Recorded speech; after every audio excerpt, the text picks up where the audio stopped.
Comenzamos una vez más con la sección de SOS, el espacio dentro del podcast de Supracortical, donde tú mandas una pregunta que puede ser por texto, por voz, anónima o me cuentas algo sobre ti, pero tomamos eso que tú quieres saber para que entre todas y todos sigamos elevando la calidad de nuestra vida y entendiendo a profundidad las temáticas que comentamos aquí en el podcast de Supracortical. Antes de comenzar, les quiero decir muchas gracias. Seguimos recibiendo muchas preguntas y yo voy aquí de a poquito, de a una por una, en orden cronológico. Antes de que se alargue más el tiempo, yo terminando de grabar, te envío este episodio completo para que escuches tu pregunta y la de otras personas que hicieron la pregunta en la misma época que tú, pero no te tengas que esperar hasta que se publique. Yo creo que ahorita vamos atrasados poco más de un mes tal vez en las preguntas que me van haciendo y cada vez se va alargando un poco más, pero la publicación tardará varios meses en llegar porque pues hacemos esta sección una vez por semana, pero me interesa mucho seguir dando oportunidad para que hagan estas preguntas. Me impresiona, agradezco muchísimo la confianza de cuántas y cuántas personas necesitan que platiquemos sobre algún aspecto en particular en su vida y bueno, vamos a hacerlo con todo gusto. Arrancamos con la primera pregunta. La primera pregunta que me mandan dice: Rafa, para SOS, anónimo, por favor. Últimamente he estado escuchando el podcast y me parece muy interesante cómo abordas los temas. Muchas gracias. Me gustaría un consejo sobre el siguiente tema con mi pareja. Ya llevamos 3 años juntos y tenemos una hija de 2 años. El papá de mi hija lleva consumiendo marihuana por más de 10 años y es un tema que le preocupa a mi suegra. Ok, o sea, la mamá del papá de tu hija, la mamá de tu pareja, es quien está preocupada por el tema de la marihuana. La cual me ha dicho que yo soy la única que lo puede salvar del vicio. Claro, para eso naciste. A ti de lo que se trata es de que vayas teniendo de una pareja en una pareja y les vayas quitando el vicio de la marihuana. Ese es tu sentido en la vida. Oigan, yo no sé qué me pasa aquí, me posee un espíritu que no es el mío, pero suelo ser mucho más sarcástico y con un humorcito un poquito más agrio que en el podcast de Supracortical y que por supuesto en la vida real, pero es que es una manera en la que trato de darle énfasis a cosas como: ¿en qué cabeza cabe que tu suegra te aviente la responsabilidad de que tú le salves la vida a su bebé de, sabe Dios cuántos años tendrá, 30 años? Entonces, ella, que es la mamá, te avienta a ti, convirtiéndote ahora en la mamá del bodoque de 30 años que probablemente no está haciendo nada malo. Vamos a leer el resto de la historia, pero déjenme ver, dicen en el fútbol. Ok, entonces, yo soy la única que lo puede salvar de ese vicio. Además, ella siempre me tira indirectas, comparando nuestra relación con la de su primo, puesto que el primo era un fumador y desde que se casó dejó de hacerlo, porque la esposa se lo prohibió. Mi suegra ha llegado a decir comentarios como: ella sí es capaz de poner en orden su casa, refiriéndose a la esposa del primo, claro. O: qué bueno que tu primo se encontró a una buena mujer. Por tanto, tú eres una mala mujer que no eres capaz de asumir la responsabilidad del pobrecito bebé de 30 años. Y también ella me ha dicho que yo debería de ser como la esposa del primo, y ya le he dicho que yo no puedo ayudar a alguien que es incapaz de aceptar su problema, pero que insiste. Ay, Dios santo. A ver, vamos por partes. Punto número 1. Existe el consumo funcional de sustancias y existe el consumo disfuncional de sustancias. Las personas adultas tienen derecho de consumir ciertas sustancias. Empecemos por el azúcar, por la cafeína.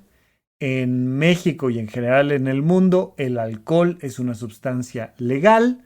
el tabaco es una sustancia legal y la marihuana está en un in-between legalmente donde sí es legal, pero no es legal, pero te debió de haber aparecido mágicamente y entonces si mágicamente te apareció encendido un cigarro de marihuana y lo fumaste, pues no es ilegal, pero si te preguntan de dónde salió y resulta que alguien te lo vendió y tú lo compraste y ese alguien lo trasladaba, entonces sí es ilegal porque si llevaba tanta cantidad, pero si llevaba tan poca, un desastre. Tenemos hecho un desastre el mundo de las sustancias.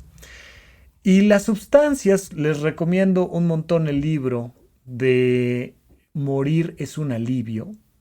Es un librazo, Karina García, creo que se llama la autora, si no ofrezco una disculpa, pero es un gran libro que nos explica cómo mientras la autora presenta una serie de entrevistas a el crimen organizado, a personas que formaron parte del narcotráfico, y al hacerlo nos plantea una idea que es muy poderosa. Las personas de poder político, económico, militar, que están tanto en México como en Estados Unidos y otros países, ganan más dinero manteniendo ilegales las sustancias que si las legalizan. Tienen más dinero, más poder a la hora de que siguen haciendo las cosas de manera ilegal. Mientras que si las legalizáramos, pues muchos de los problemas que tenemos en la guerra contra el narco disminuirían o se resolverían de plano. Bueno, entonces, ¿por qué el alcohol es legal y por qué la marihuana es ilegal? Ay, no, es que la marihuana es la puerta de entrada a otras drogas y el alcohol no. O sea, las personas que llegan a tener adicciones importantes no empezaron con tabaco y alcohol, pero esas no son drogas de entrada, sino que fue la marihuana. Hoy no, sí, es que esas no son puertas, esas son ventanas, ¿o qué? ¿Cómo está el asunto? No, es que la marihuana puede generar daños a la salud. Por favor, la cantidad recomendada por la ciencia médica de consumo de alcohol es 0. ¿Cuál es la cantidad adecuada de consumo de alcohol para que le haga bien a tu salud? 0. Pero la marihuana, esa sí es ilegal y el alcohol no, el tabaco no. Bueno, ¿yo qué te digo de la cantidad de personas que mueren a causa del alcohol y la cantidad de personas que mueren a causa del tabaco y la cantidad de personas que mueren a causa del azúcar refinada, por favor? O sea, no acabamos. Pero la marihuana, la psilocibina, el LSD, obviamente la cocaína, son ilegales y estas no. Entonces, yo te pregunto, si tu esposo o el papá de tu hija, o si esta persona consume esta cantidad de marihuana, ¿lo podemos considerar como un consumo inadecuado y disfuncional? Es decir, si fuera alcohol, es una persona que ya estuvo en la cárcel porque tuvo un accidente relacionado con el alcohol. Si fuera alcohol, es que se queda tirado en las banquetas, es que hay que ir a sacarlo de las cantinas, es que ya perdió 3 trabajos por el consumo de alcohol. Eso es un consumo inadecuado de alcohol. ¿La marihuana le está haciendo eso? La marihuana le está haciendo que sea negligente con su hija, la marihuana le está haciendo perder trabajos, la marihuana le está haciendo caer hospitalizado. ¿Es un consumo inadecuado de marihuana o es un consumo funcional de una sustancia que como adulto es su derecho tener? No es que yo lo recomiende, es que asumo el derecho de las personas de vivir su vida como se les antoje. O sea, no puede ser ilegal endeudarse. No puede ser ilegal cambiarse de un trabajo que te conviene a uno que no te conviene. No puede ser ilegal comprarte un auto porque se te antojó aunque no lo necesites. No pueden ser ilegales las malas decisiones. Es ilegal cuando lesionas a los demás. Y lo que es ilegal es lesionar a los demás y no la sustancia. Entonces, mientras no legalicemos esto, ¿no? Pues bueno, pues es una cosa que está ahí en un tema gris, pero que de principio, si partimos de la idea de que es un hombre, voy a decir, casado, padre de una hija, que trabaja, que paga sus impuestos y que consume marihuana, pues entonces, ¿cuál es el delito que estamos persiguiendo aquí? ¿Cuál es el problema? ¿Ya fue al doctor? ¿El doctor le dice que tiene algún problema por el consumo de la sustancia? No, ok. ¿Es sano que la consuma? No, lo más sano es no consumirla, ya. Pero, ¿en quién cae la responsabilidad? En el adulto que prende el churro de marihuana. Ahí es donde está cayendo la responsabilidad. Es tremendamente machista y tremendamente grosero que la responsabilidad del consumo caiga en la mujer que decidió formar una vida con él.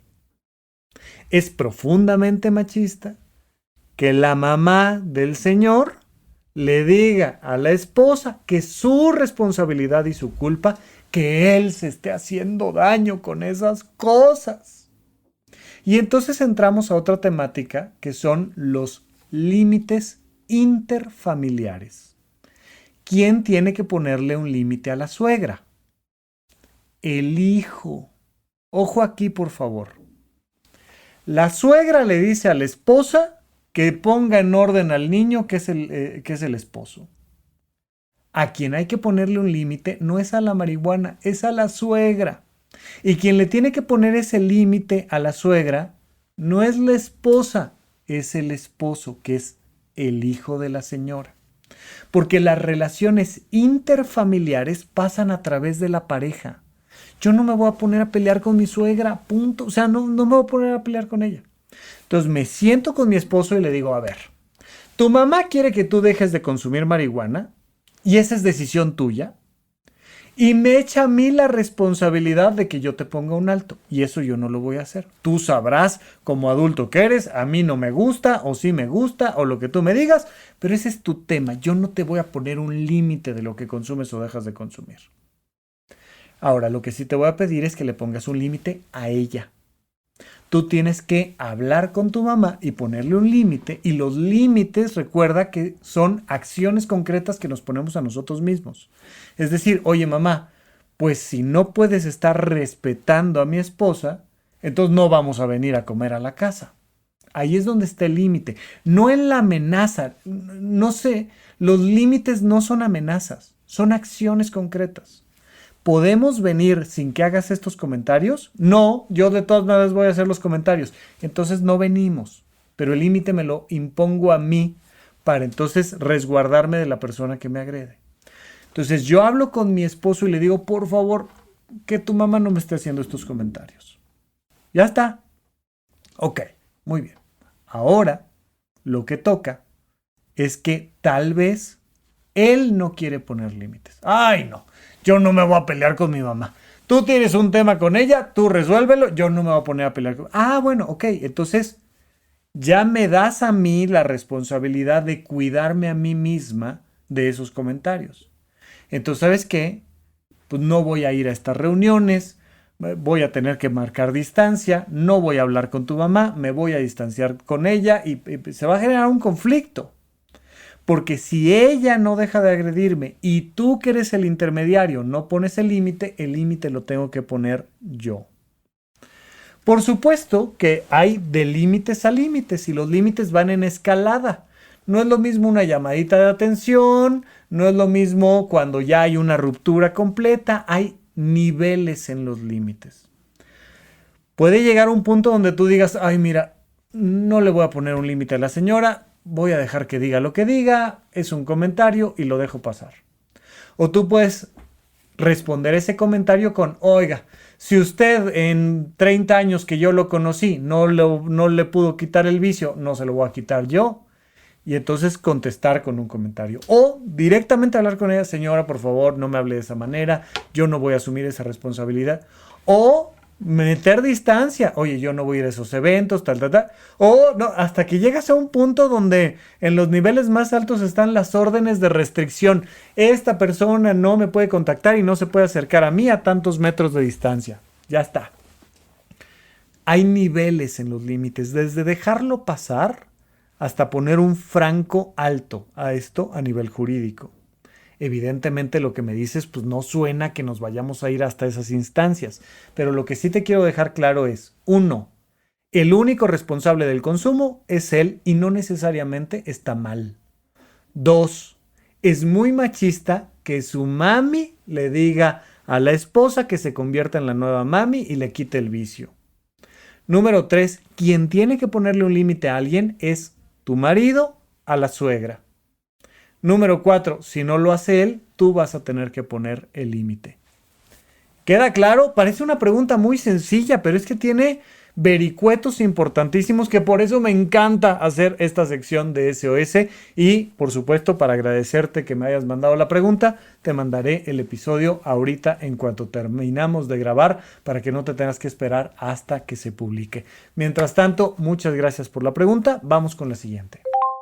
La siguiente pregunta dice: hola Rafa, necesito mucho de tu ayuda, por favor. Estoy embarazada, apenas tengo 2 semanas y tomo paroxetina.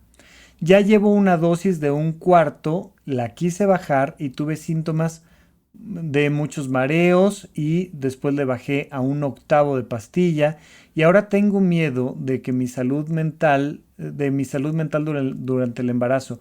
No quiero dejar la medicación, pero sin embargo tengo mucho miedo y culpa de que si la sigo tomando afecte a mi bebé. Sobre todo porque ya tengo un antecedente de un aborto espontáneo a los 3 meses. Estoy hipervigilante de todos los síntomas que tiene mi cuerpo y tengo a mi psiquiatra y mi psicóloga, pero me interesa mucho su opinión. Por favor, dame una respuesta, ya que ChatGPT no es el mejor de los recursos y se trata de dejarle una decisión tan importante. Te lo agradezco un montón. A ver, y quiero hacer un pequeño disclaimer. Esta pregunta tuve la oportunidad de leerla a profundidad antes y me pareció un tema muy delicado. Y entonces le contesté directamente a esta persona. Hay ciertas circunstancias en las que hago esto porque no podíamos, me preguntaron esto hace un mes, ¿no? Y me parecía importante dar mi opinión, entonces contesté directo. Y ya después de contestar le dije, oye, ¿puedo utilizar tu pregunta para contestarte después en SOS? Me dijo, sí, claro que sí, por supuesto. Y quedamos. A ver, entendamos una cosa. El embarazo es una situación de sumo cuidado para la persona que está embarazada, para el personal médico, para todos debe de ser, sin duda alguna, pues el ícono del lugar donde debemos de ser más cuidadosos que nunca en ningún otro punto. El valor más importante para las personas son las otras personas. Lo más importante para todos los seres humanos tienen que ser los otros seres humanos, especialmente la infancia. Y especialmente mientras más pequeña es esa infancia, más cuidado debe tener. Nunca más pequeña que en el embarazo. O sea, clarísimamente. Entonces, partamos de ahí. Siguiente punto. Por tanto, el personal médico y paramédico va a hacer siempre todo lo posible porque los embarazos se cursen sin uso de medicamentos. Hay muy poquitas sustancias que directamente se recomiendan en el embarazo, particularmente el ácido fólico y su versión activada del L-metilfolato. Recuerda que si te haces pruebas farmacogenómicas y tienes deficiencias de la enzima metiltetrahidrofolato reductasa, la enzima del ácido fólico, pues vale la pena que te tomes el ácido fólico ya procesado, el L-metilfolato. Pues sería muy importante hacernos estas pruebas farmacogenómicas antes de embarazarnos y sería importantísimo que todos los embarazos fueran deseados y planeados. Tristemente eso es una utopía, no estamos ahí, distamos mucho de eso y normalmente los embarazos son no planeados casi siempre, son deseados muchas veces y tristemente todavía tenemos una buena cantidad de embarazos ni deseados, ni planeados, ni nada. Bueno, sí hay que tomar ácido fólico, sí hay que tomar algunos suplementos que te puede recomendar tu ginecobstetra, pero en general hay que evitar cualquier medicamento.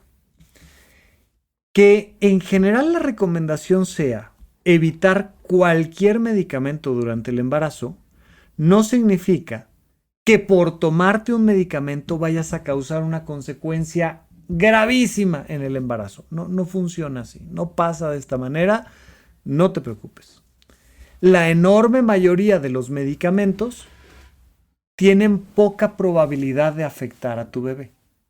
Es poco probable que si te tomas una aspirina, o que si te tomas un antibiótico, o que si te tomas un analgésico, o que si te tomas un antidepresivo, o que si te tomas un ansiolítico, que ahorita vamos a platicar de ellos, es poco probable que pase algo y es poco probable que ese algo que pase se agrave. Entonces de repente tenemos esta sensación de ¡ah! Me tomé un chocolate envinado estando embarazada y ya, ¿no? Va a ser una tragedia para mi bebé. Es muy, muy, muy poco probable. El problema es que la probabilidad, pues estadísticamente se puede presentar así, pero vamos a decir que haya una probabilidad de un 1%, por hacer números muy redondos, que en realidad es menor que eso. Pero vamos a suponer que haya una probabilidad de 1%. Pues significa que estás jugando a la ruleta rusa con un revólver que tiene 100 espacios para balas y nada más una bala. Pues si por algo le atinas exactamente al espacio inadecuado, la consecuencia es brutal y queremos evitarlo al máximo de lo posible. Pero al mismo tiempo entender que, bueno, lo más probable es que no pase nada. Lo más probable. Bien. Ahora, tú me preguntas directamente por la paroxetina. La paroxetina es un antidepresivo conocido como inhibidor selectivo de recaptura de serotonina. ¿Qué tan peligrosa es la paroxetina durante el embarazo? Muy poco. Muy, muy poco. Normalmente en el Instituto Nacional de Psiquiatría tenemos a casi todo el mundo tomando algún medicamento porque por eso están en una institución de ese nivel. Por eso se atienden en un hospital psiquiátrico porque necesitan medicamentos psiquiátricos. Bueno, la enorme mayoría de las personas toman algún antidepresivo y la enorme mayoría de los pacientes, 5-1, son mujeres. Mujeres en edad fértil además. Entonces, no rara vez están tomando un antidepresivo, se embarazan y además no se los podemos quitar. Tenemos en el Instituto Nacional de Psiquiatría un área de genética, de asesoramiento genético, y toda mujer embarazada pasa por ahí. Y bueno, normalmente lo que se hace es valorar riesgo-beneficio. ¿Qué es más peligroso? ¿Que se afecte tu salud mental o que estés tomando la pastilla? Normalmente para el tipo de personas que atendemos en el instituto, es mucho más peligroso quitarles el medicamento que dejárselos. Entonces, a lo largo de 4 años que me formé como psiquiatra, yo vi muchísimas mujeres embarazadas que estaban tomando paroxetina o algún antidepresivo semejante y en ninguna ocasión me tocó ver una consecuencia por ello. Son medicamentos muy seguros. Entonces, distinguir, no es que esté recomendando que las mujeres embarazadas tomen paroxetina. Claro que pueden tener alguna consecuencia y claro que con una consecuencia que se presente ya es una situación muy grave. Pero la verdad es que lo más probable es que no pase nada. Particularmente los antidepresivos suelen ser un poquito más peligrosos hacia el final del embarazo en cuanto a que pueden afectar un tanto cómo se terminan de cerrar los vasos sanguíneos en el producto, en la bebé, en el bebé, en el último periodo del embarazo. Pero suelen ser condiciones que se pueden resolver de manera relativamente sencilla. Son muchísimo más peligrosos, más que los antidepresivos, más que la paroxetina, son muchísimo más peligrosos los ansiolíticos. El clonazepam, el alprazolam, el bromazepam, o sea, Ribotril, Tafil, Valium, este tipo de medicamentos que se venden con receta médica. Los antidepresivos en México se venden sin receta médica. Se venden con receta porque son más peligrosos estos medicamentos ansiolíticos, Tafil, Ribotril, Valium, contra Prozac, ¿no? Este tipo de antidepresivos, paroxetina, escitalopram, sertralina, son mucho menos peligrosos. Entonces, estos que se venden con receta son más peligrosos y son particularmente peligrosos, entre otras cosas, porque afectan al mero inicio del embarazo. Tú todavía no te enteras de que estás embarazada y ya le afectaron al bebé. Particularmente los ansiolíticos están prohibidísimos cuando una persona está buscando el embarazo porque pueden afectar la manera en la que se cierra la espalda del bebé y se cierra el tubo neural adentro de la espalda. Entonces muchas veces un bebé puede nacer con la espalda abierta y con los nervios de la columna vertebral expuestos al aire tal cual, porque no se cerró adecuadamente el tubo neural. Entonces entenderás que es muchísimo más peligroso porque sucede al principio, antes de que te enteres, y afecta de manera muy importante la formación del bebé. Ahora, en 4 años formándome como psiquiatra, más toda la experiencia que tengo desde hace más de 10 años como psiquiatra ya graduado, nunca he visto que eso suceda. Está reportado en la literatura. Sucede frecuentemente en el mundo, pero es muy poco probable que suceda. Sin embargo, el riesgo es tan alto que lo que hacemos es decirle, no, me vale, si usted está buscando el embarazo, no le voy a mandar un ansiolítico, no le voy a mandar Tafil, Ribotril, Valium, no se lo voy a mandar. Y le aviso que es peligroso, ¿no? A pesar de ello, muchísimas personas lo usan. Hay personas que he conocido que, bueno, traen una adicción a este tipo de medicamentos y se embarazan y el bebé o la bebé nacen. Pueden generar consecuencias si tú estás tomando dosis altas de estos medicamentos y amamantas porque pasan a la leche materna y entonces pues de repente puede ser que el niño esté así como más adormilado porque le andas dando dosis a un recién nacido, a una recién nacida de clonazepam, ¿no? De ribotril o de tafilo. Entonces bueno, pues por supuesto que eso no está bien. Pero toda esta explicación larguísima te la hago para decirte, por favor, si estás tomando un octavo de pastilla de paroxetina o un cuarto o una mitad o una tableta completa o 2, no es para tanto. De verdad, no es como que, ay, ya estás dañando a tu bebé. Oye, sí, pero es que yo tuve abortos espontáneos previos. Los abortos espontáneos son la cosa más común del planeta Tierra. Lo normal, de hecho, es que el producto no se logre. A veces antes de que te enteres, ni siquiera se alcanzó a implantar, mucho menos a que tú supieras que se había concebido ahí el producto y pum, simplemente se tira dentro del siguiente ciclo menstrual y ni quien se enterara. Entonces, el hecho de que hayas tenido un aborto espontáneo previo, lo lamento muchísimo. Lamento mucho que hayas pasado por esa experiencia, entiendo lo dura que puede ser, pero no es motivo para que creas que estás dañando a tu bebé por tomarte una mitad de paroxetina, bueno, ni de chiste. Ahora, ¿siempre hay un riesgo? Sí, pero vivir per se es un riesgo. Sin embargo, los antidepresivos en general durante el embarazo son bastante seguros y si tú me dices, yo tuve una indicación que hizo que me mandaran el antidepresivo, y ahorita no me lo puedo quitar porque quitar la paroxetina es particularmente difícil, te diría yo, no pasa nada, la vamos quitando de a poco, no hay problema, la vamos quitando poco a poco, poco a poco y no pasa nada. E incluso si la tenemos que dejar todo el embarazo, se deja todo el embarazo y simplemente se está monitoreando al bebé y se están tomando medidas médicas a través de tus especialistas. Entonces, por favor, confía en tu psiquiatra, platica con tu ginecobstetra, pero aquí lo que me preocupa es la culpa que cae sobre tus espaldas. Particularmente, igual que en el caso anterior que platicábamos, hemos aventado toda la culpa de lo que le pueda pasar a un bebé sobre los hombros de la mamá. O sea, Si algo pasa, que yo de verdad espero que no, y técnicamente hablando creo que no va a pasar nada, y así lo deseo de verdad.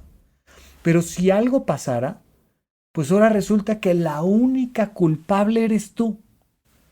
No tu psiquiatra, no tu psicóloga, no tu ginecobstetra, no el papá del producto, no nadie más, no la farmacéutica, no nadie más, solo tú.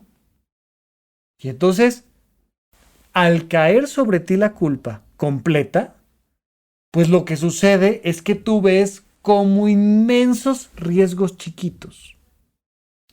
No nos sentamos todos a platicar y a tomar decisiones y no repartimos la culpa entre todos. Y entonces esta conducta machista que hace que solo la mamá sea la única responsable, pues genera un incremento brutal de la ansiedad y te hace mucho más probable padecer depresión postparto y otras cosas posteriormente. Entonces, más allá de decirte, yo creo que no va a pasar nada porque te tomes paroxetina en el embarazo, hay algo más que te tengo que decir. Reparte la culpa entre todos. No queremos que a tu bebé le pase absolutamente nada, pero vamos a reunirnos y vamos a tomar decisiones entre todos. ¿Qué dice el psiquiatra? ¿Qué dice la psicóloga? ¿Qué dice el ginecobstetra? ¿Qué dice el papá del producto? ¿A quién le vamos a preguntar? De principio a los profesionales, porque para eso son profesionales. Pero repartamos la culpa y entonces asumamos como adultos que somos los riesgos. Vamos a disminuir lo más que podamos los riesgos, pero los riesgos que quedan hay que asumirlos. Oye, riesgo-beneficio, ¿nos conviene más darte el medicamento que quitártelo? Pues ya, asumimos los riesgos, ni hablar. Y tratamos de hacer que las cosas funcionen de la mejor manera. Pero por favor, mucho ojo, porque estás empezando esta historia como mamá. No sé si tengas otros hijos, pero asumo que es tu primer bebé. Estamos empezando la historia y vas a terminar dentro de 30 años echándole la culpa a tu nuera de que tu bebé de 35 años fuma marihuana. O sea, no, por favor, paremos esta visión machista del mundo lo antes posible. Yo te deseo de verdad que tu embarazo fluya de la mejor manera. Creo que las probabilidades están a tu favor. De verdad lo creo, en verdad lo creo. Y platícalo con las personas que lo tengas que platicar para que tomen decisiones en conjunto entre todas y todos. Te mando un gran abrazo, mil gracias por hacerme la pregunta y en cuanto termine de grabar te mando también la respuesta a través del episodio. Muchas gracias también por tu paciencia y de verdad mis mejores deseos y felicidades. Vamos con la siguiente pregunta. La siguiente pregunta nos la manda Tere en Instagram en @RafaLópezDR por mensajito directo y ella decidió mandarla por voz, así es que aquí está. Hola Rafa, te saluda Tere, soy tu fan como sabes desde hace muchos años. Te mando este audio desde el aeropuerto, espero que no se escuche mucho ruido de fondo. Voy regresando de México ya a Estados Unidos, que es mi nueva residencia. Y pues bueno, el año pasado me ayudó mucho a entender mejor mi duelo que estaba viviendo, cuando estaba muy desesperada de entender que yo me sentía tan mal entre todo el cambio. Entendí mejor que el duelo no solamente es de cambio de un lugar a otro, sino pues el estado en el que estaba, o sea, era soltera, luego casada, y luego mis amistades, el idioma, mis condiciones de trabajo, todo, ¿no? Entonces, ahorita me siento mucho mejor, a nivel personal. Sin embargo, tengo como una duda, inquietud. Actualmente no tengo terapia psicológica porque el año pasado, cuando conseguí trabajo y empecé a sentirme mucho mejor, me dieron de alta. Justamente a partir de eso, mi psiquiatra y yo lo hablamos e íbamos a reducir mi tratamiento. Yo actualmente estoy con 20 miligramos de fluoxetina y en ese entonces también lo estaba, ¿no? Lo máximo que he llegado a tomar son 2 pastillas diarias, pero ahorita ya nada más es con una. empezamos a reducir pues de 3 cuartos, media pastilla, y media pastilla me empecé a sentir extraña. Llegamos hasta un cuarto y en un cuarto empecé a sentirme muy mal, como que se me estaba nublando mucho la mente. Y luego tuve una diferencia con mi esposo y me sentí como muy triste. Entonces, estaba como muy desesperada, como muy abrumada. Entonces, fue el segundo intento en el que se era como retirar el medicamento y no se pudo. La última sesión que tuve con ella fue en enero y le preguntaba que si ya iba a ser esto como de por vida.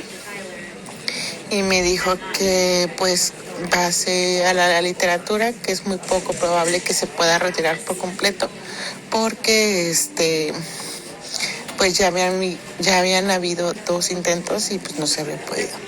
Entonces mi pregunta es, yo actualmente me siento bien, me siento tranquila, obviamente pues sigo con el medicamento, pero no sé qué tan recomendable es como que siempre estar haciendo como checks de ver si realmente necesito terapia o no. O sea, no, actualmente no tengo una psicóloga. La última psicóloga que tuve fue buena, pero no me sentí como que tuve una relación como que yo me sentía tan cómoda, pero sí ayudó bastante. Entonces no sé si tengo que buscar como una nueva terapeuta o como que si realmente la terapia es para siempre es necesaria o siempre es como de la canasta básica, o si solamente es comenzar la terapia cuando empiezan a haber situaciones ahí medias extrañas. Y la otra es que pues si tú me aconsejarías como ir con un segundo psiquiatra por una segunda revisión para ver si se puede retirar el medicamento.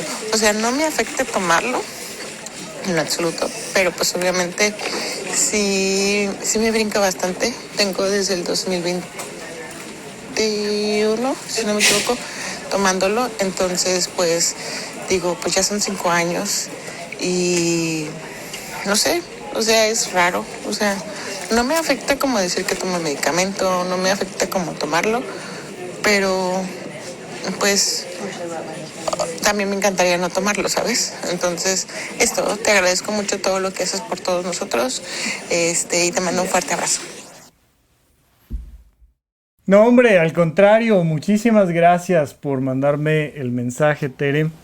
A ver, lo único que es para toda la vida es dormir, comer, hacer ejercicio, tener actividades recreativas, convivir con personas, convivir con la naturaleza, tener una visión trascendente, esto que llamo los 7 pilares de la salud mental. Recordemos que la salud mental tiene 3 áreas fundamentales. Hay áreas biológicas, psicológicas y sociales. Y las 3 son muy importantes. Y normalmente en redes sociales te vas a encontrar gente que habla o de lo biológico o de lo psicológico, pero prácticamente nadie habla del peso tan brutal que tiene el área social dentro de la salud mental. Entonces, partamos de todo esto para entender que la mejor manera de dejar de tomar medicamentos es fortaleciendo nuestra biología, fortaleciendo nuestras herramientas psicológicas y mejorando nuestras condiciones sociales.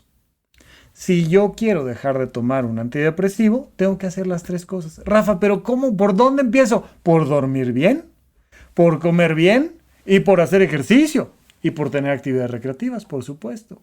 Los 4 pilares centrales, fundamentales, iniciales, son los más importantes.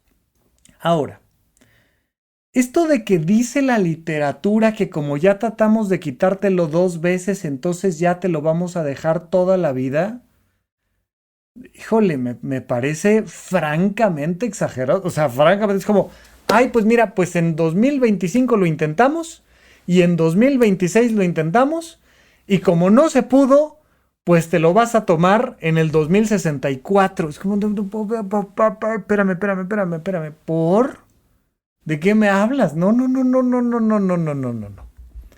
El objetivo de todo médico, de toda doctora, debe de ser poder quitar los medicamentos y que las personas estén bien en todas las áreas de la salud. Hay algunas veces que no se puede, Pero incluso hoy en día vamos viendo cómo una persona que ya tiene diagnóstico de diabetes, que está tomando medicamentos para la diabetes, si verdaderamente cuida su sueño, su alimentación y su ejercicio, puede dejar de tomar medicamentos para la diabetes. Y dijo, hace nada decíamos, no, es que ya es el medicamento en la diabetes es para toda la vida. Entonces, ¿puedes pedir una segunda opinión? Sí. Y también puedes decirle a tu doctora, quiero intentar dejar el medicamento. ¿Cuándo sería el mejor periodo para ello? Por supuesto que si tuviste un intento de dejar el medicamento y no lo lograste, yo sí creo que es lógico que te lo dejen unos meses más. Entre 3 y 8, o sea, para fines prácticos, 6 meses más. A ver, ¿sabes qué? Mira, tratamos de quitar el medicamento, no se pudo, ok, te lo regresamos otra vez, que estés bien, que estés en orden, pero en 6 meses lo volvemos a intentar. Oye, es que ya llevamos 2 intentos de 6 meses y no pudimos. Ok, vámonos a 1 año, vámonos a 2 años y lo volvemos a intentar. ¿Qué hacemos de aquí a ese tiempo? Fortalecer la parte biológica, fortalecer la parte psicológica y fortalecer la parte social, por supuesto. Y entonces en 2 años lo volvemos a intentar. Pero entendamos que de repente cuando decimos toda la vida, perdemos dimensión. Oye, yo tengo 40 años y quiero vivir 100. Me faltan 60 años. Entonces, como ya lo intenté 5 años o 10, ¿significa que 50 años voy a tener que tomar el medicamento? ¿De qué me habla? O sea, ¿cómo? ¿De qué estamos hablando? Perdemos la dimensión de nuestra edad. De verdad, creemos que vamos a vivir como 7 años más. O sea, si me dijeras, oye, voy a vivir 5 años más, iré a tomar el medicamento toda mi vida, pues a lo mejor sí. Oye, 50 años más, digo, por favor, no. O sea, no, ¿cómo?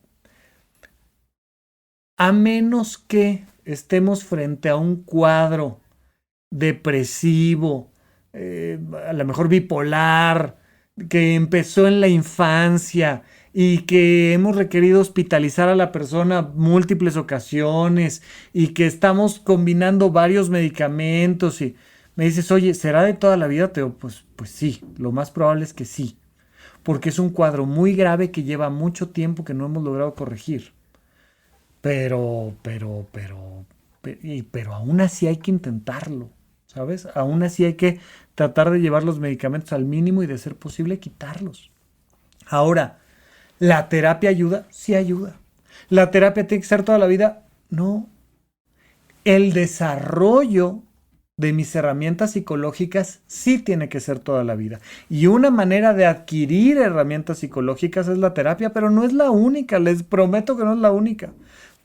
Hay alternativas que van desde libros, podcasts, talleres, otro tipo de experiencias.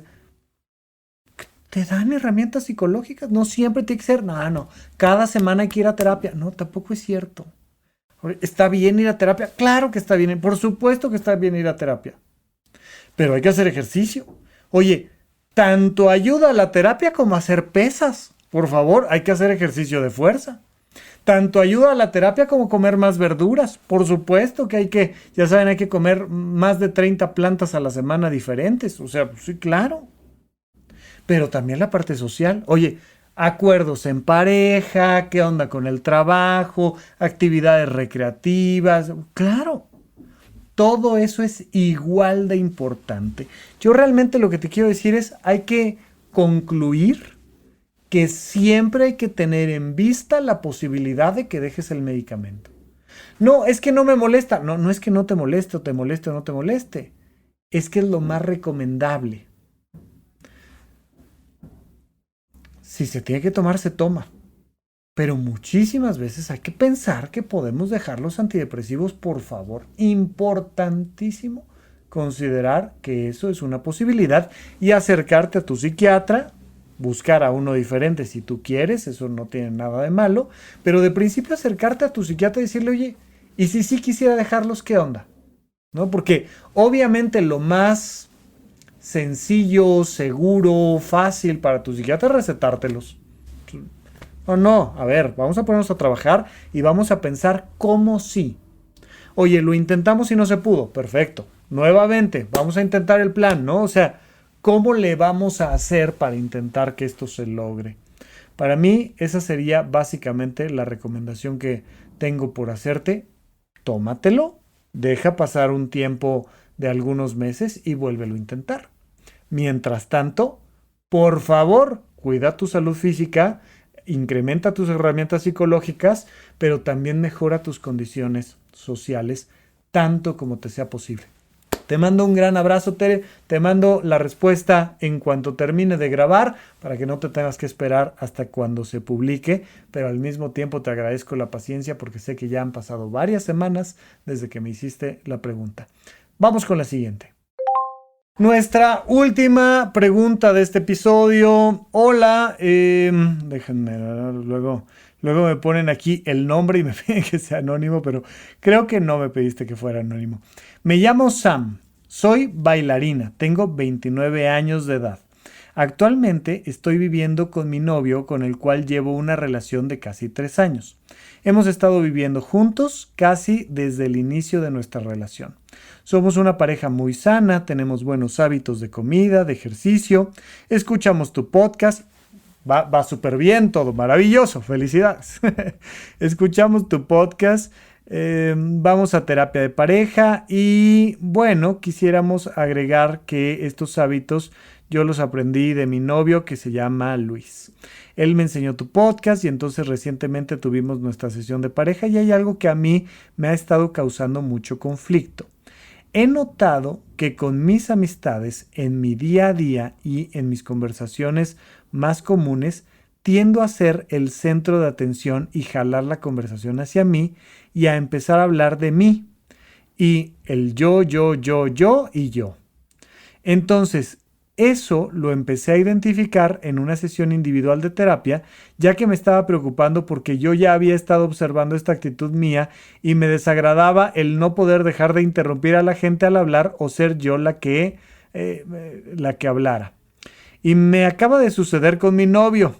Ya me sucedía, pero él es muy paciente conmigo y a veces requiero yo más cuidados de su parte que él de mí. Estábamos teniendo una conversación en la cual él estaba comenzando a abrirse conmigo, casi nunca dice cómo se siente o cómo está, y me dijo que yo no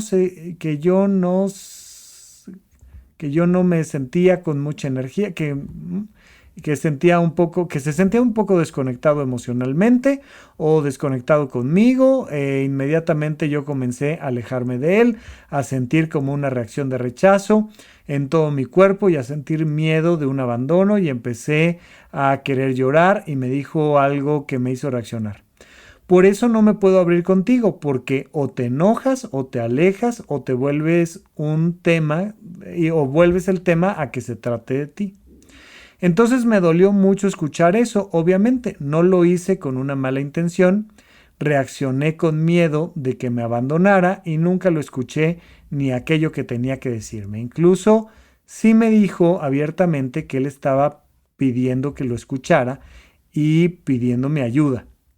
Y bueno, para no hacer tan largo el mensaje, me gustaría saber sobre qué puedo hacer al respecto para poder generar estas habilidades tanto de ser mucho mejor escucha con las personas y que se puedan sentir libres de hablar conmigo sin que yo las interrumpa y sin que el siguiente comentario vaya a tratarse de mí.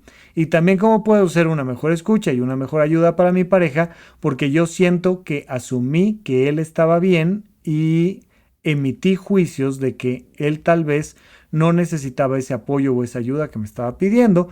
Entonces me gustaría saber qué puedo hacer. Saludos, muchísimas gracias por todo lo demás que me dices. Y dice que su nombre, el significado de su nombre es la que escucha. Así que yo creo que lograré hacerle justicia a mi nombre algún día. Felicidades, me encanta. A ver, primero que nada, qué bueno que te das cuenta de este proceso. Segundo, no es para tanto. Yo creo que hay dos cosas aquí que tenemos que entender. Es diferente aprender socialmente a dejar a las otras personas hablar que tener la capacidad de recibir una crítica constructiva. Son dos temas distintos. Vamos con la primera parte. ¿Por qué cuando llegamos a algún lugar saludamos? ¿Qué tal? ¿Cómo están? Buenas tardes, hola, buen día. ¿Qué tal? Un gusto, buenas noches, ¿cómo están? Pues porque nos enseñaron hasta el infinito cansancio. Yo recuerdo todavía las clases de primaria, secundaria, ¿no? Teníamos una maestra, la maestra Jovita, que llegaba, se paraba al centro del salón, todas y todos nos teníamos que poner de pie, y ella decía: buenas tardes, jóvenes. Y nosotros decíamos: buenas tardes, maestra Jovita. Siéntense, por favor. Gracias. Y nos sentábamos. Y era todas las veces que teníamos clase con ella, llueva, trueno, relampaguee, la clase empezaba con todos de pie. Buenos días, siéntense, gracias, vamos a comenzar la clase. Pues era una manera en la que ella controlaba el grupo, cosa importantísima en un profesor. Una de mis grandes maestras, sin duda alguna, la maestra Jovita, que ya hace muchos años que me tuvo a mí ahí como alumno. Pero en la primaria igual. Buenos días, Miss Betty. Buenos días, maestra Lucía. Buenos días, profesor. Quien tú me digas. Saludas y saludas y saludas y hasta que entiendes que es una norma fundamental de educación y que entonces a donde llegas, ¿qué tal? Buenas tardes, ¿qué tal? No obstante, no nos enseñan a platicar. Seguimos creyendo de manera absurda y tonta que lo que tienen que aprender los niños en la primaria son los ríos de África y que se los tienen que memorizar, como si eso fuera educación, por favor. Claro que hay que fomentar la memoria, claro que hay que aprender de historia, de geografía, de matemáticas, sin duda alguna. Pero lo primero que tendríamos que aprender es convivencia social. La escuela John Langdon Down, ¿no? El Instituto John Langdon Down tiene una escuela primaria y ellos están aquí cerca de mi casa. Y en la John Langdon Down vas pasando de primero a segundo, a tercero, a cuarto, a quinto, a sexto de primaria. Y cada grado se enfoca en ciertas habilidades sociales. Tú vas pasando por los salones y te das cuenta de que en ciertos grados se trata de saludar, en ciertos grados de ayudar, en ciertos grados de recoger, en ciertos grados de... ¿no? Y te van enseñando de tal manera que cuando los chicos con síndrome de Down, con trisomía 21, salen de la primaria, son chicos pero maravillosamente bien educados. Yo tuve la oportunidad de ir a una presentación de Arte Down, donde los artistas son estas chicas y chicos con síndrome de Down, y presentaron en el Palacio de Bellas Artes una serie de exposiciones del Arte Down, interesantísimo, pero además ahí estaban perfectamente bien vestidos, explicándote sobre su cuadro, por qué lo habían pintado, cuándo, cómo, con qué técnica, todo. Tipazos, menores de edad todos. Niñas, niños, adolescentes, sobre todo adolescentes. Al lado del Instituto Down, de la Fundación John Langdon Down, está una escuela primaria donde salen chicas y chicos que no tienen síndrome de Down y son un desastre social. Se empujan, se pegan, se gritan, se meten en conflictos con papá, con mamá, desastre total. Y lo que pasa es que a ellos les están enseñando los ríos de África y no les están enseñando la relación social y el vínculo. Entonces, esto se practica. Ya les he recomendado un montón la serie que todavía está en Netflix, que se llama Amor en el Espectro, donde un grupo de chicas y chicos con autismo anda buscando pareja. Y entonces les enseñan a través de la práctica a tener una cita. Tener una cita es algo que se aprende. Deberíamos de aprender a tener citas en la preparatoria. Oye, cómo coquetear, cómo tener el consentimiento para un beso, esas cosas que son fundamentales y no nos enseñan en la vida real, ¿no?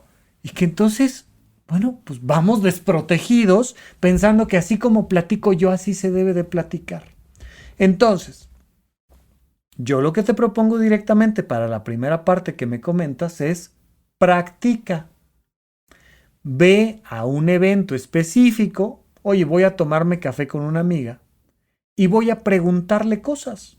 Nada más. Ya les he comentado que a mí me encantan las tarjetitas de conversación. Si tú en Amazon pones tarjetitas de conversación, te van a salir unas en inglés, unas en español, unas más prácticas, otras más emocionales. Hay unas que en particular a mí me gustan mucho, pero son estas tarjetitas que traen una pregunta de cada lado de la tarjeta y es una pregunta abierta, ¿no? Por ejemplo, esta que saqué ahorita dice, ¿qué te gustaría hacer el próximo año que nunca antes has hecho? Y entonces yo me llevo mis tarjetitas de conversación, voy con una amiga a tomar un café, saco la tarjetita de conversación y le digo, oye, ¿qué es eso que te gustaría hacer el próximo año que no has hecho nunca? Y me callo. Ay, mira qué buena pregunta. Fíjate que a mí me gustaría ver las auroras boreales porque yo una vez vi en una película, ya lo he platicado con mi novio y nos encantaría, etiqueti. Cuando la persona hace una pausa, hago una nueva pregunta. Oye, ¿y en qué país te gustaría ver las auroras boreales? Ay, bueno, pues es que fíjate que se puede hacer en Islandia o se puede hacer en Canadá o se puede hacer no, en el norte de Europa y hemos pensado que sería mejor porque entonces fíjate que cuando llega la pausa, hago otra pregunta. Oye, ¿y como cuánto dinero te costaría eso? Ay, pues mira, pues hemos considerado que más o menos como unos 150,000 pesos por los dos, porque el tour, porque nosotros, y fíjate que tenemos un descuento con el avión y Oye, y si ya hubieras hecho lo de las auroras boreales, ¿qué otra? Y entonces, para cada pausa tengo una pregunta.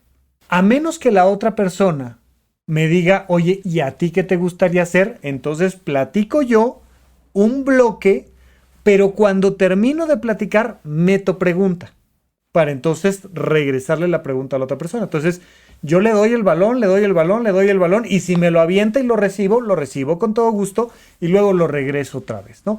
Ay, no, a mí lo que me gustaría sería nadar con delfines, pero en un ambiente abierto, yo qué sé.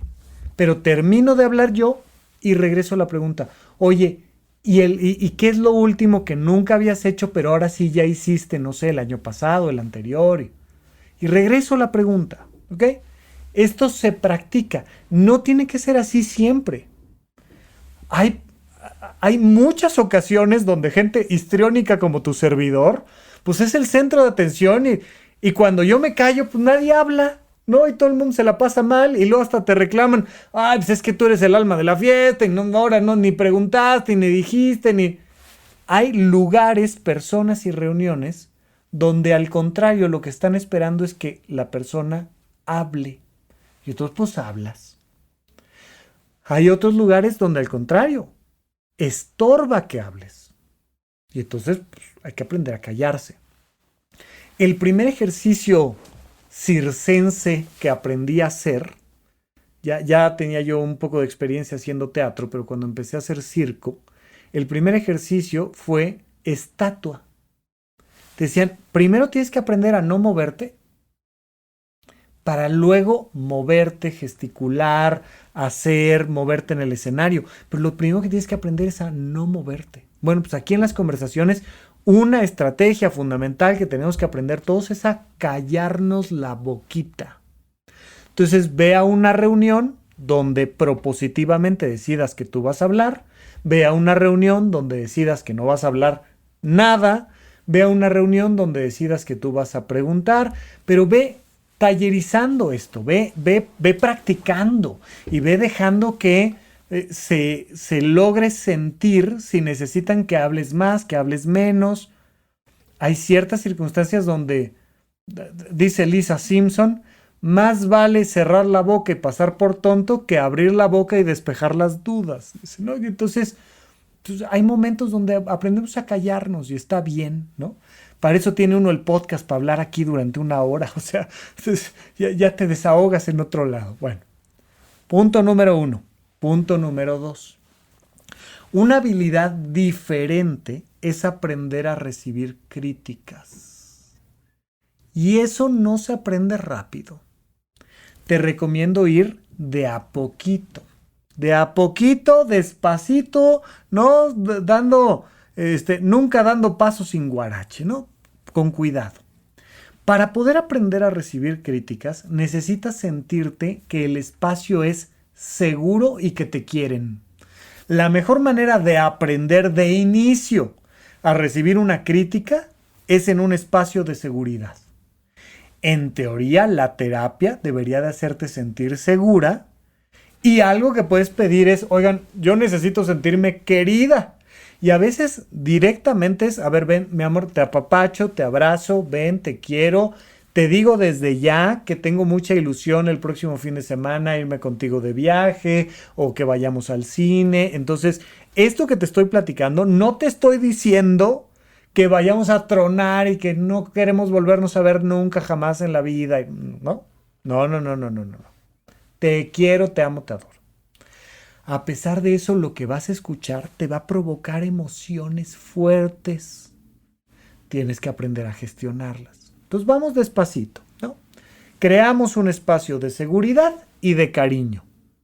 Y luego te doy un pedacito de información y ves cómo se te activan las emociones. Cuando se te activen las emociones, te callas y respiras. Si puedes con más información, pides más información. Si no puedes con más información, dices ya, gracias, hasta aquí, gracias. Ahora, por favor, recuérdenme lo mucho que me quieren. Y vamos de a poquito, de a poquito.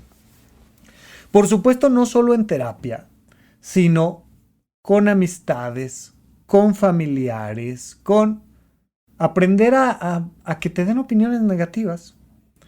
Yo estoy escribiendo un libro y parte importantísima de escribir un libro es dárselo a la gente a leer y que te digan, ¡uy! Te equivocaste 16 veces, tú no le pusiste acento a esto. ¡Uy, jole! Y se siente que te dicen que eres un imbécil. No te están diciendo eso, pero así se siente. ¡Ay, no! Este párrafo quedó muy mal escrito, quedó muy tendencioso, quedó muy no sé qué, y te avientan la voladora y ¡uy, jole! Están hablando de tu libro, están hablando de tus palabras, están hablando de tu trabajo. ¡Uy! Duele. Respiro. ¿Puedo con más? Uy, ¿qué más? ¿Qué más? A ver, mándamelo. Ok, tomo nota, claro que sí. No puedes con más, dices, bueno, mira, otro día platicamos del libro, por ahora platícame mejor de las auroras boreales, a dónde vas a ir de vacaciones, qué onda. Pero vamos practicando. Entonces, una manera que tendrías para practicar, haz un video para redes sociales, una foto, escribe un texto, prepárate un pastel y pide opiniones negativas. Y aprende a respirar cuando sientas esas emociones de ¡ay! Hoy pues el pastel quedó un poquito seco. Siente uno que le dicen que es la peor persona del planeta y que nunca le van a volver a hablar a uno. No es cierto, no es cierto, pero así se siente. Entonces vas practicando de a poquito, de a poquito, de a poquito, de a poquito, hasta que ya alguien te pone ahí en redes sociales, ¿no? Te ponen, ay, pues es un imbécil, se ve que no sabe nada sobre la vida. Hombre, de tu parte, cómo no, tanto gusto y el siguiente comentario, hombre, o sea, pero vas aprendiendo, te vas haciendo la piel un poquito más gruesa. Especialmente en temas delicados como en temas de relación de pareja, hay que crear espacios de mucha seguridad y mucho cariño. Tema número 3. Que a mí me cueste trabajo recibir la información no significa que tú no tengas que entregar la información. ¿Ok? Entonces esto va para Luis. Y lo digo igual, también me considero identificado en este tema. A mí, Rafa, me cuesta trabajo decir cosas que causen conflicto. Entonces, evado los conflictos. Y es más fácil evadir los conflictos cuando sencillamente lo que haces es echarle la culpa al otro de, ay, pues es que tú no sabes recibirlo, yo por eso no te lo digo. No. Vamos al lugar de seguridad, vamos a la terapia y aquí te lo digo. Ya si lo recibes o no lo recibes será responsabilidad de la terapeuta ver cómo lo maneja. Pero a mí me toca por responsabilidad afectiva decirte, traigo un conflicto con este tema. Y es un conflicto ligero, mediano, grave, gravísimo, pero es mi responsabilidad decir, oye, aquí hay un tema. Por supuesto que lo puedo matizar. Por favor, échense por ahí el episodio de crítica constructiva. Primero dices lo positivo, luego lo negativo y luego cómo yo me pongo a tu disposición para que lo resolvamos en conjunto. Claro. Mira, me encantas, creo que hemos hecho una gran relación, quiero seguir contigo muchos años, tal. Pero ya no puedo con que pongas la música tan fuerte en el baño. ¿Qué onda? Ya no puedo. Yo qué sé. Entonces, es mi responsabilidad no evadir el conflicto, lo recibas bien o lo recibas mal. Pero para tratar de que lo recibas de la mejor manera, buscamos el lugar correcto, el momento correcto y las palabras correctas. Pero igual es mi responsabilidad decir las cosas. Así es que aquí 2 recomendaciones para ti y una recomendación para Luis, ¿no? Sam, tú te toca hacer pastel y pedir la opinión de la gente. 2, aprender a veces callarte, a veces preguntar y a veces hablar. Y bueno, pues hay que recibir. Pero Luis, te toca, por favor, muy importante, es tu responsabilidad decir, hoy no estoy tan cómoda con esto, tan cómodo con esto. Acaba el tema y ¿cómo lo resolvemos? Lo estoy poniendo sobre la mesa no para agredirte, sino para resolverlo. Y ojalá que lo tomes de la mejor manera. Esa es tu responsabilidad, no la mía. Y si te enojas, voy a dejar que te enojes. Y ya regresarás cuando se te pase. Pero es mi responsabilidad decirte que algo está pasando. Entonces, enójate, cálmate y regresa a platicar. Y a mí, que me gusta evadir conflictos, me toca respirar y decir, bueno, pues sí, ojalá regrese. Ya regresará y ni hablar y voy a confiar y si no, pues seguiremos adelante.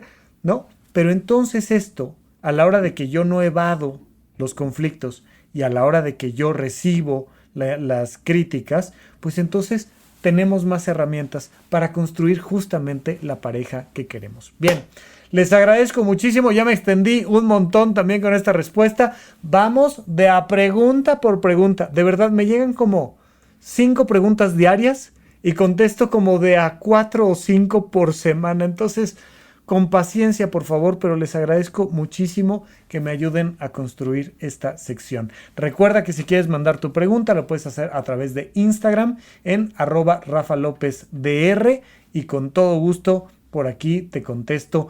Me la mandas por texto, por audio, anónimo, me cuentas un poco sobre ti y yo feliz para agradecerte. Te mando el episodio en cuanto termino de grabar y no te tengas que esperar hasta que se publique. Gracias por su paciencia. Yo soy el Dr. Rafa López, soy psiquiatra. Hasta la próxima. Gracias por escuchar Supracortical. Yo soy el psiquiatra Rafa López y me interesa muchísimo conocer tu opinión sobre este episodio o cualquier otro que hayamos publicado. Recuerda que puedes encontrarme como @RafaLopezDR en todas las redes sociales. Quiero darte las gracias por escuchar Supracortical y sobre todo por suscribirte donde sea que estés escuchando este programa y así puedes enterarte todo el tiempo de nuestros próximos estrenos.